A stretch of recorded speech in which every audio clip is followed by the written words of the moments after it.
আসসালামু আলাইকুম। ত্যাগের মহিমায় ভাস্বর পবিত্র ঈদ উল আজহা আমাদের সামনে একটি বছর পরে আবার উপস্থিত। ঈদ উল আজহা মানেই কোরবানির শত ব্যস্ততা। এই সময় অনেকে হাত পা কেটে ফেলেন বা ইনজুরিতে পড়ে থাকেন। এই সময় আমরা কি করব সে সম্পর্কেই আজকে জেনে নেব এই ভিডিওতে।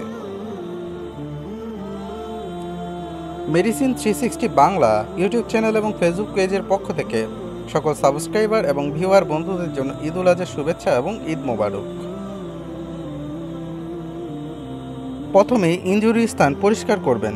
পরিষ্কার পানি দিয়ে ধুয়ে নিন, এরপরে স্যাভলন বা ভায়োডিন ব্যবহার করে পরিষ্কার করুন পরিপূর্ণভাবে।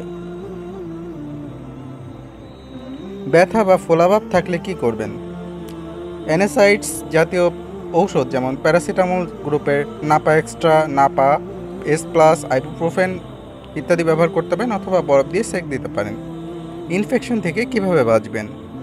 অ্যান্টিবায়োটিক মলম যেমন ফিউসিড ক্রিম, নিউবার্টস্ট্রিন বেশি কাটা বা ক্ষত গভীর হলে ডাক্তার দেখিয়ে অ্যান্টিবায়োটিক ট্যাবলেট খেতে পারেন। টিটেনাস ইনজেকশন প্রয়োজন হতে পারে।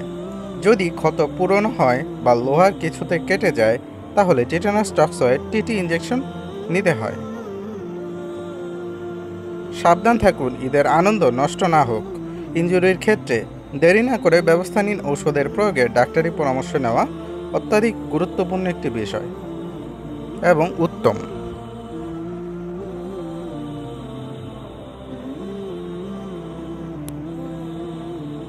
ভিডিওতে দেখানো ঔষধগুলো নিয়ে সংক্ষিপ্ত আলোচনা করা যাক। স্যাভলন মূলত অ্যান্টিসেপটিক হিসেবে কাজ করে। অ্যান্টিসেপটিক সলিউশন হিসেবে দেহের বাইরে যে ক্ষতগুলো হয় সেই ক্ষতগুলো পরিষ্কারে কাজ করে। ভায়োডিনও সেম কাজই করে। এছাড়া Napa extra, S plus, ibuprofen ইত্যাদি উৎপন্ন ব্যথাকে কমিয়ে বা প্রশমন করে আমাদের শান্তি দেয় বা আরাম দিয়ে থাকে। এছাড়া ফিউসেরিক অ্যাসিড ক্রিম আক্রান্ত বা কাটা স্থানে ব্যবহারের ফলে ঘা কোনো ইনফেকশন দ্বারা আক্রান্ত হয় না অথবা যে কোনো রকমের ঘা তাড়াতাড়ি শুকায়। এছাড়াও টিটেনাস টক্সয়েড ইনজেকশন প্রয়োগের ফলে টিটেনাস হওয়ার ভয় কমে যায়। সচেতনতার জন্য ভিডিওটি শেয়ার করুন, সাবস্ক্রাইব এবং শেয়ার করে পাশে থাকুন। ঈদ মোবারক।